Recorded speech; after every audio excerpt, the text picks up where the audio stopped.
বৌমা ও কি করো? আম বানাবা না? আম বানানো লাগবে না, আইজো ওই আমের টক দিয়া ফুচকা খামো। কি তোমরা কি আম বানানি খাবা না আমের টক দিয়া ফুচকা খাবা? আমের টক দিয়ে ফুচকা।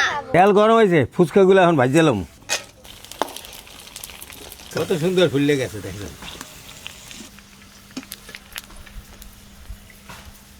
এতদিন তো গরুর মাংস খাইছেন, এখন একটু ফুচকা আমের টক দিয়ে খাইলে দেখুন রুচি ফিরে আইবে।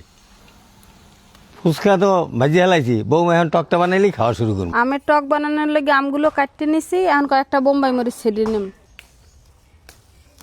এই কেটা দিলে এই যে একটু জাল না হইলে তো আবার ভাল লাগবে না। আমার বোম্বাই মরিচ ব্যালেন্ডার করে লইছি, বিট লবণ, চাট মশলা এখন মিলিয়ে নিম। আমি একটু রঙ্গিয়ে উঠছেলে এইতে এই রেমের আইসে কালারটা আসলে একসের চুপ কয়া ট্যাঙ্গা কি আমে লাগে হ্যার চাইতেও বেশি। টকটা বানানো শেষ, এখন আলু ভর্তার লাগে শসা কাঁচামরিচ এগুলো মিলিয়ে নিম। এখন দিয়ে দেবো ধনিয়া পাতা, শসা, কাঁচামরিচ, বিট লবণ। এখন আমার শ্বশুরে নাতিকে নিয়ে খাওয়া শুরু করবে। কাঁচা আমের টকটা রেডি। নাতিরা কেডা কড়া খাইতে আস দেখ মানে। ও দাদা এত বড় ফুচকা আমি এক মুই তুমি কেমনে?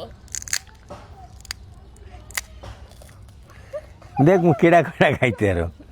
ও দাদা ওরে টক এদি ট্যাঙ্কার কাম হাঁটিয়ে দেছে। ট্যাঙ্গার কাম হারিয়ে গেছে। বিসমিল্লাহ। টক কিন্তু টক হলেও মজা। না না দোকানে ফুচকা থেকে এই ফুচকাটাই মজা হয়েছে, টকটাও মজা হয়েছে আর ভর্তাটাও মজা। তাইলে তো বাড়িতে বই এরকম ফুচকা বানাই খাওয়াইতে হতো তোমাকে না? হ্যাঁ। দর্শক ভালো থাকেন, সুস্থ থাকেন। আমি নাতিগুলো ফুচকা খাইতে দেই। আগামী দিন নতুন ভিডিওতে দেখা হইবে। আমরা সবাই ফুচকা খাইতে থাকি।